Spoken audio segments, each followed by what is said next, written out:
आज का जो मीटिंग रखी गई थी उसका संबंध क्या है? पूरे मध्य प्रदेश में हमारा एक प्रोग्राम चल रहा है वॉलंटियर मैपिंग, मतलब कार्यकर्ता संवाद। उसमें हम ये बोल रहे हैं, पहले हमारी ज़िले की मैपिंग हुई, उसके पहले हमारी जोन की मैपिंग हुई, उसके बाद में अब हमारा जो प्रोग्राम है वो कार्यकर्ता संवाद जो है वो अब हमारा विधानसभा वाइज हो रहा है। और विधानसभा में अभी ये जो 4 नंबर का वॉलंटियर मैपिंग का प्रोग्राम था, जिसमें नए कार्यकर्ता भी और पुराने भी सभी लोगों को एक जगह इकट्ठा करके और उनसे मैपिंग, मतलब कि आप नए कार्यकर्ता को जोड़े और उसमें एक शीट दी गई है जिस पे एक नंबर है जो दिल्ली का नंबर है, वो वहाँ पर उसको भरना है और आपको वो भेजना है। फिर दिल्ली से वहाँ से कॉलिंग करके और सारे कार्यकर्ताओं से बातचीत करके और आगे की रणनीति बनाई जाएगी। ये उसी के लिए एक मीटिंग रखी गई थी और ये पूरे मध्य प्रदेश में चल रहा है। अभी आज 4 नंबर की हुई है, कल आपको 5 नंबर की, 3 नंबर की, 2 नंबर की, ऐसे। और उसके जस्ट बाद में जब विधानसभाएं ख़त्म हो जाएगी तो हमारी वार्ड वाइज फिर मीटिंगें स्टार्ट होगी और वो कार्यकर्ता संवाद कहलाएगा। मैम, आज आपने ज्वाइन करा है आम आदमी पार्टी, तो क्या उद्देश्य और क्या देखकर आपने इसको ज्वाइन किया? देखिए, मैंने आम आदमी पार्टी की सबसे बड़ी विशेषता ये देखी है कि आम आदमी पार्टी बिल्कुल मुद्दों की लड़ाई और एक सामान्य व्यक्ति की लड़ाई लड़ता है। और मुझे उसमें बहुत अच्छी बात ये लगी कि जो सच्चाई के साथ में, चाहे खरगोश की तरह दौड़ ना लगा रहा हो, कछुए की तरह चल रहा हो, लेकिन बहुत बारीकी से सब कुछ समझते हुए आगे बढ़ रहा है। इसको देखते हुए मैंने आम आदमी पार्टी का कल का भविष्य देखते हुए इसको ज्वाइन किया है कि ये पार्टी सबके बारे में विचार करती है और मुद्दों की लड़ाई लड़ती है। सो हमें सच्चाई के साथ बढ़ना चाहिए, ऐसा मेरा सोच है। तो आप कुछ शिक्षा से जैसे बैकग्राउंड रखते हैं, तो आप शिक्षा में जैसे जुड़ के शिक्षा में क्या काम करना चाहेंगे? देखिए, सबसे बड़ी बात सच्चाई जो रहती है वो सदैव आगे बढ़ती है। और मैं शिक्षा के क्षेत्र में हूँ और मैं जितने बच्चों को पढ़ाती हूँ, मैं सदैव सच्चाई की शिक्षा देती हूँ। और मैं भी चाहती हूँ कि जिस तरीके से आम आदमी पार्टी सच्चाई के साथ, ईमानदारी के साथ आगे बढ़ रही है, मेरे साथ में जुड़ने वाला हर व्यक्ति आम आदमी को समझे और सच्चाई के साथ जुड़ के आगे बढ़े। आज की जो हमारी मीटिंग थी उसमें कार्यकर्ताओं को एकत्र करने के लिए और पार्टी को आगे बढ़ाने के लिए विधानसभा वार आज मीटिंग की गई थी।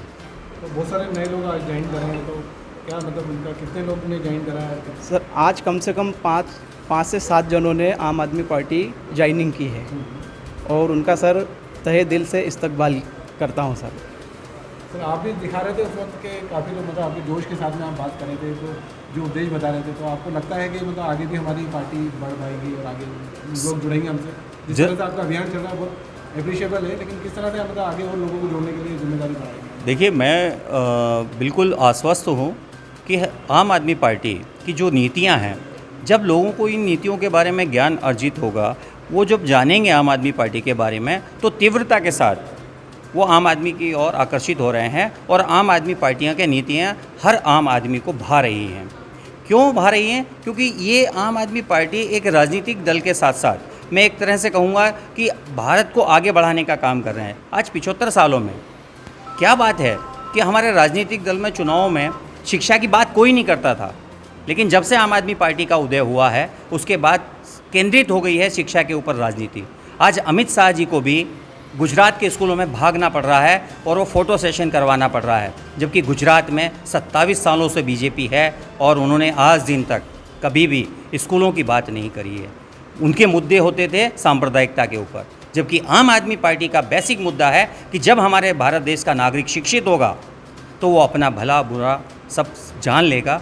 और इसी के लिए एक तीव्र क्रांति के रूप में आम आदमी पार्टी हर घर तक पहुंच रही है। और जहां तक ये नीतियां पहुंचेंगी, बहुत तेज़ी से आने वाले समय में आप देखेंगे कि 2023 में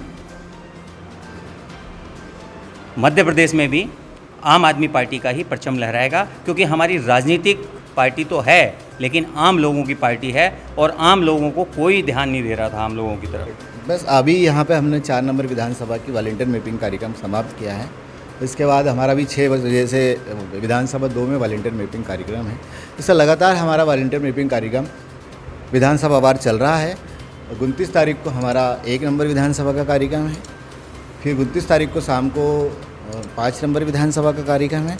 विधानसभा के कार्यक्रम के बाद हम लोग वार्ड स्तर पे वॉलंटियर मैपिंग का कार्यक्रम शुरू करेंगे। अभी हमारे पास कम से कम 40 वार्ड में वार्ड अध्यक्ष हमने नियुक्त कर रखे हैं और वही 40 वार्डों में हम लोग वॉलंटियर मैपिंग का कार्यक्रम शुरू करेंगे। क्या टारगेट है सर, कितने लोगों को जोड़ना है? टारगेट तो बहुत बड़ा है सर, जितने वो ज़्यादा से ज़्यादा लोग जुड़ जाएं। टारगेट की तो कोई सीमा नहीं है, जितने अधिक से अधिक लोग जुड़ जाएं। हम लोग तो जोड़ना चाहते हैं कि ज़्यादा से ज़्यादा लोग जुड़ें पार्टी में। हाँ, शिक्षा के बारे में मैं बोलना चाहता हूँ सर कि बीजेपी सरकार ये कहती है कि हम बेटी बचाओ बेटी पढ़ाओ, ठीक है, तो पढ़ाई कहाँ से हम पढ़ा पाएंगे? बच्चों के फीस में भी बढ़ती हो जा रही है और क्या कहते हैं कि 18% का जीएसटी मार दिया उन्होंने, तो शिक्षा फ्री कैसे होगा? अगर शिक्षा फ्री होता है तो ये 18% की जीएसटी कहाँ से मारी जाती है? और इस चीज़ पे जब हम बहस करते हैं तो जवाब उनके पास में नहीं रहता है, और जब जवाब नहीं रहता है तो फिर वो डायरेक्ट कहीं ना कहीं से वो मुद्दा एक उठा के लेकर आते हैं नया, और पब्लिक को फिर वापस से गुमराह करके लेके चले जाते हैं।